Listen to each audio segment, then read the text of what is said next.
Hello everyone. In this video, I'm going to discuss about different HTTP methods. In my last video, I covered about different HTTP status code, and that was also very important in terms of HTTP. And in this video, we will look at different methods like get method, put method, delete method, post method, head method. Like these are some of the important methods that are used in HTTP request. And we have already looked at one of the famous ones, that is get method. So when we did the examples with the help of curl command and telnet command, and also when we actually typed a URL in the browser itself, at that time we were using the get command. And typically in most of the requests actually like that you make on the browser, get request is used. But then you have different methods also like put, delete, post and head. So we will look at all these different methods. And do remember that not all the methods are implemented by all the web servers. Only the methods that are mandatory, like to be implemented by a web server, are get method and head method. Others are optional, like the server can implement it or it can leave it. Other methods like put or delete has restricted use cases even if they are implemented. See, for example, put or delete method, they will actually cause like deletion or modification of some resource on the server. And not everybody will have access to do that. Only some people will have access to do that. For example, let's now discuss about two important things. So the first one is regarding safe methods, like what are safe methods? So get and head are example of safe methods. No action happens on server side while servicing this request. So this is very important. So when you are using get or head method, typically what happens, the server will fetch the resource from the, let's say, from the disk itself, and it will serve you that. But no changes will happen on the server side. But if you are using post method, put method or delete method, some changes may happen on the server side, and hence they are not safe methods because they will modify some data on the server side, as we will see later, like when we discuss about post, put and delete method. And also typically these methods, like the methods which are not safe, they will also give you a warning before performing the action. Take example of uploading files or submitting payment information. Both of these operations are done typically using post method. So let's say when you are submitting, like let's say your payment data, like let's say credit card data or debit card data for some payment, of course, typically you will see a warning or maybe kind of reconfirmation from the server side that okay, that this much amount will be debited from your bank balance, and then you proceed by clicking the OK button there. And also using delete method to remove some user data. Again, delete also is example of not safe methods. Let's now discuss about idempotent methods. So multiple identical requests would have the same effect as a single request. So if you are doing like two consecutive identical requests for a by using any method, then the effect should be same as that of a single request. For example, post is not an idempotent method, but others like get, put, head are idempotent methods. So why post is not an idempotent method? It's because if you do multiple identical post requests, they can cause some side effects. Take example of financial transaction, like in which typically post is used. And let's say if you are buying some product on Amazon, and if you do the financial transaction twice for that, then of course what will happen? I mean, from your bank account, the money will get deducted twice from your account.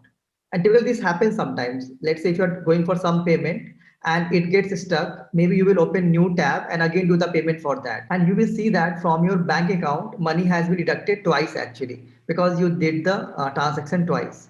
I mean, at the first go, you thought that that transaction is actually stuck, but it was not actually stuck, it was processing. And you again did the second payment also. So it can have some side effects like the post request. And typically users are warned when they are resubmitting a post request. Let's say in case of payment, if you're trying to do the, I mean, same payment again, the website may warn you that, okay, one payment is already being processed. So please wait for 5 or 10 minutes. And also it's up to the web server to handle these cases. Let's say if you are making the identical post request twice, it depends on web server, how they want to handle it. Either they may ask you to wait for 10 minutes, or sometimes if they are not handling it properly, then from your bank account, money may get deducted twice also. Now let's discuss about like individual methods here. Like first one is the get method, and which is the most, I will say, common request method in web that you make. And this is used for requesting a resource from a server. So whenever you want to request any resource, it can be HTML file, audio, or text file or anything. It can be video file, anything. These are resources. So get method is used. And if the request is successful, you will see response code or status code 200 OK from the server side. Now get method is a safe method because it will not have any side impacts on the server side, because it is not going to change any records on the server side or any resource on the server side. And get method is an idempotent method, because even if you do two consecutive like get request, both will have like an impact of a single request itself. And here request does not have a body, but response will have a body if the request is successful. So I will see some examples of this. And also you can use get method to send data. Send data in the sense that, let's say if you want to send some data from client side to the server side, you can use the get method. For example, see the URL of YouTube. In the YouTube URL, we are like, this is the method of providing data, like question mark, then what you want to provide, like it's like key value pair. So v equal to, this is let's say the channel ID, let's say maybe, or maybe some video ID. So we are asking the YouTube server to like play this video or open this channel, maybe if it is channel ID. And let me show you another example how to pass the data through get method. So see this example. So let's say here I can fill the data Shivam and to submit here. You can see here this, if you see this URL here, then you can see here that it's if you see w3schools.com accent php, then you see a question mark, then first name f name equal to Shivam and l name equal to Mitra. So this was the way of passing the data through get. And to verify this, just do inspect element network, just again refresh it, and you will see this method was a get method. And this, you see the URL here, and we were able to pass the data f name and last name using this get method itself. Typically post method is used to pass the data, but get can also be used. But there is one drawback here of using get method to pass data, that there are security issues. For example, anybody can see that data because the data is in the URL. Anybody on the internet will be able to see that. And sometimes, for example, payment data and all, you do not want others to see your credit card or debit card information. So get method is not safe there. It's better to always use post method there. You will see that later. And also length of data is limited. Like the length of data in this after like here after question mark, like the length of this is limited to 255 characters. You cannot have more than that. You cannot have like data of more than 255 characters here. So I will be also showing you some examples of all the methods, like how to use those methods and what is the response that typically you get in that methods. So I will be using this tool that is free to use, Fake Online REST API. So we have the API here or a kind of endpoint here, but this is a kind of fake endpoint in the sense that, let's say even if you, let's take this example. So this is like one of the endpoint. So if you click this posts, of course, you will see a lot of posts there in JSON format. If you see like there are, I think around 100 posts here, and each post will have user ID, title and body. So this is the format of this. And why this is called fake API? Because even if you want to create a resource here, let's say if you want to add a new record here using post method, then what will happen? Of course, it will show you a response. So when you make a request, let's say post request, it will reply back with a response. But that is kind of fake response. So no data will be created on the server side, but the response that you will be getting from the server will be actually real. I mean, what actually a real server will give. Even if the data is created, what actual server will send the response, same response you will see in example of this fake API that we have here. So let's copy this here, and we will use a tool called Postman actually. Postman is a client actually, which can be used to test API, and this tool is very popular. So you can download this if you have Mac or Windows or Linux, anything. Just Google search it, download Postman, and download this tool here. And we will be using Postman for all our examples here. So just click create a request here. Okay, and by default you will see all the like methods are here, like get, post, put and all. But by default it should be get method here. Just enter the URL here, placeholder, this one post, this is the fake API that we are testing here, and then press enter. So after pressing enter, of course you will be able to see the response from the server. The server here is like JSON placeholder, but that is the server basically here, dot tpcode.com. And of course, you can see the headers also. So these are the request headers. So it's similar to curl. Curl is again a client. Postman is also a client. Here also you can see the headers, and this is quite interactive. Like curl was basically kind of command line. This is more interactive than that. And if you can, this is the response. Actually, response also you can see the headers from the server that we saw in curl also, and you can see the body also, like what is the response body. Like whenever you make like a curl request to google.com, in the response, after the response headers, there was also HTML body also. Similarly, you have a body here, but here you do not have a HTML body. Here you have a JSON body. And here you can see the reply from the server side. So you have 100 records, and each record contains user ID, title, and body. Also, you can see the status code from the server, that is 200 OK. If the GET request is successful, you will typically get 200 OK reply from the server side. So the next important method in HTTP is head method. So this behaves similar to the GET method. Here server returns only header in the response, and response does not have a body. So this is one difference between get and head method. In get method, the server was replying you with headers also and also a body. But in head method, you will only see headers. You will not see the body. So let's see the example here. So let's say we change the method to, let's say, head method. We select the head method from here. Just select this. Again, press enter here. What you will see that in this case there is no body. In the reply there is no body, but of course headers are there. All the headers are there, and the status code is also there, but body is not there. So that is the difference between get and head method. And then you will think why head method is used. It is used typically for debugging purpose. Let's say if you want to just check the status code to verify that the resource exists or the API is working properly, in that case you will just use the head method. Like you are not worried about what like response they are sending in the body. You are only worried about the status code, whether it's 200 OK or what status code the server is throwing. Then you can use head method. Again, this is safe method and also idempotent. And here request does not have a body, similar to get request. Next important method, very important method, is the post method. This can be used to send input data to the server. So in the get example, we have seen, like we have, of course, we have used get method to send some data to the server. But the issue was there were some security issues there, like the data which we are sending that can easily be seen in the URL itself. Anybody can see on the internet, and we do not want to like send our credit card or debit card or any critical data in that form. So post is better in that sense, because in post typically what you will be doing is you will be sending the your input data in the body of the request, and typically you can use HTTPS to actually encrypt and decrypt that data so that nobody sees on the internet.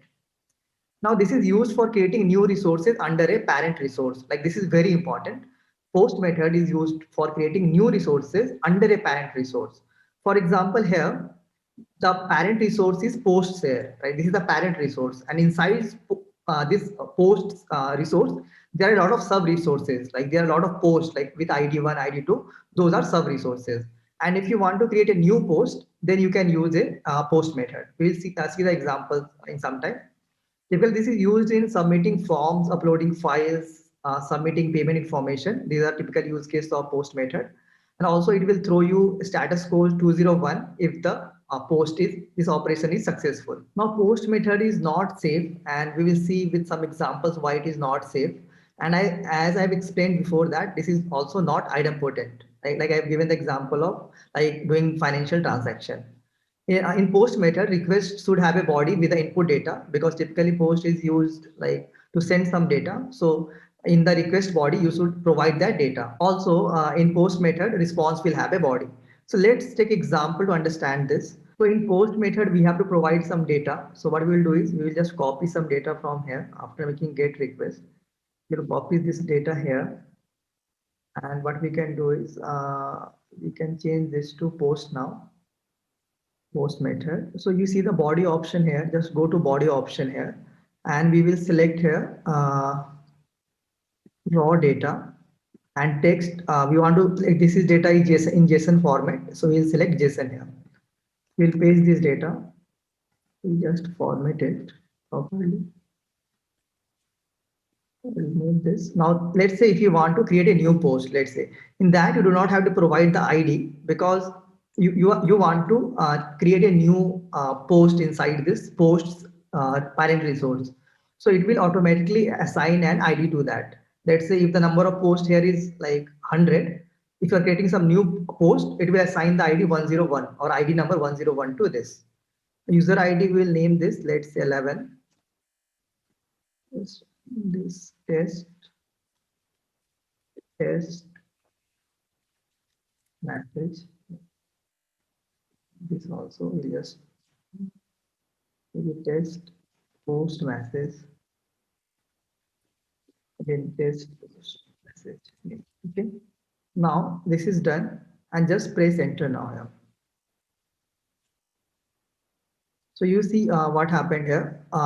We should look at the reply here. So you see the status code, the reply from server is 201 created. That means the resource that we wanted to create or the post we wanted to create has been created. Actually, this is a fake API. So actually it will not be created. But if this was a real server, then this new resource would be stored on that server. If this was a real kind of server. Now see the contents of the body. In the body, it's telling you the ID assigned to this new post is 101, and these all are the data that you have given, like the other fields that were there in the post you have provided, and that's what you got the reply from the server side. And 201 created means, of course, this a new post has been created with ID 101, and this all data has been updated within that post number 101. Like this all data has been added to that post number 101, and that is example of using post method. And why I was telling you this method is not safe, it's because of course a new post now has been created on the server side. So a new resource has been created actually, and of course there has been some impact on the server side. So this is not a safe method. So already I gave you the example of like how to create a new post, and if you focus on it, just focus on this. We were creating a new post under this post parent resource. So to remember this. So let's now look at the put method, which is also very important. Put request is also used for updating or creating a new data. So similar to the that of post request, put is also used for updating or creating data on the server side. This is used to update an entity rather than a collection. Like this is a very important difference between post and put. Post is used to create a new sub resource inside a parent resource, but put is typically used for updating an entity, or for updating a single post you can use put method. You will see the examples later, then you will understand better. Now if entity does not exist, so if you are updating an entity and if that entity does not exist, then it will create that entity and it is successful. I mean, if the put request is successful, you will see the reply status like 200 from the server side. This is again not safe. Using it wrongly can cause data loss. I will show you examples. Now also this is idempotent method. Sending same request twice also will have the same impact of a single request. Here request and response both have a body. See the example here. Now I will show you examples. Let's say you want to update a post number, let's say 1. Sorry, user ID 1 and post number 1. Let's say you want to update this. Okay. So okay. Let's say I want to update a post number. I will use now put method here. Now let's try to press enter here. See what status code you got. Status code you go 404 not found. Why? Because you cannot use put method like for a parent resource. You can only use it to update an entity. Now you have to provide the entity first, right? So here entity is the post here, right? So you have to provide a particular post number which you want to update or ID of that post. So we have to provide one here. Like after post, you have to provide the entity or the post number here. And of course, if you have provided the ID here, of course, you do not need to include this ID here, because from this entity, it's known to the server that this is the one with ID 1. So you do not need to provide ID again as a field in this data. Now press enter. Now you will see what happened. Of course, in this case, if you see, it was able to update the post, and if you status 200 okay, that means it was able to update the post number, I mean with the ID 1, and it also tells you like what is the new data in that post. Of course, this is the data with which we wanted to update that. So of course, it is telling that of course ID will be 1 because we are doing it for post number 1, and other data is the one which we wanted to update, like which we have provided. So that's the reply here. And there is one like I told you, this method is not safe. You see, this can cause data loss actually. See this. Let's say if I miss the, let's say if I miss the title here, okay. I want to update the post number one, but I have just provided two data here, user ID and body. And let's say I forgot providing a title here. Now let's press enter. And this is the new updated resource. And you see title is missing here because you didn't provide title here, and this actually can cause data loss. So put method is typically used if you want to update all the fields of a resource. Like if you want to update all the fields here, like if you want to update a user ID also, title, title also, and every other like let's say field, then you can use this one, put method. I just copy paste from here. Of course, we can maybe test post it was. We could have changed the test put message, but it's fine. I mean, we just want a message here. So do remember that if you want to update all the fields, then it's better to use put method. And let's even if you want to update only one field, let's say, but even in that case, you have to provide all the fields when you are using put method. If you do not provide all the other fields, what will happen? That all fields will be lost from that post itself. That's what happened in this case. So then we have the patch method, and this is again used to update particular fields of an entity. So do remember that patch method also works on an entity similar to that of put method. But post method, it works on a like parent resource itself, not on a separate entity. And also put is typically used to modify all the fields. Do remember, I told you in the put method, you have to provide all the fields. And if you do not provide any one of the field, that field will be lost forever. Now, let's say if you want to update only particular fields, let's say if you want to only update title field and you do not want to update all the other fields, in that case, you can use the patch method because the use case of patch method is to update particular fields of an entity. And in this case also you will see status 200 if the patch request is successful. Again, this is not safe. This is idempotent as I told you before. And the request and response will have a body here. This is not safe because it is updating something on server side. That's why it's not safe. Idempotent because if you, I mean, do the identical request twice also, it will have the same impact. So let's now try to use the patch method. And as I told you, patch also works on a particular entity. So you have to provide the post number here. And let's say in this case, what we wanted was, let's say we are not going to provide the user ID, let's say, okay. We just want to update title and body, let's say test, put, sorry, this is patch. We just want to update these two. We do not want to do anything with the user ID thing. So let's remove that because in the patch, basically it can be used to modify particular fields.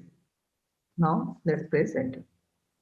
But you see in the reply, you see user ID is also there, ID is also there, title is also there, body is also there.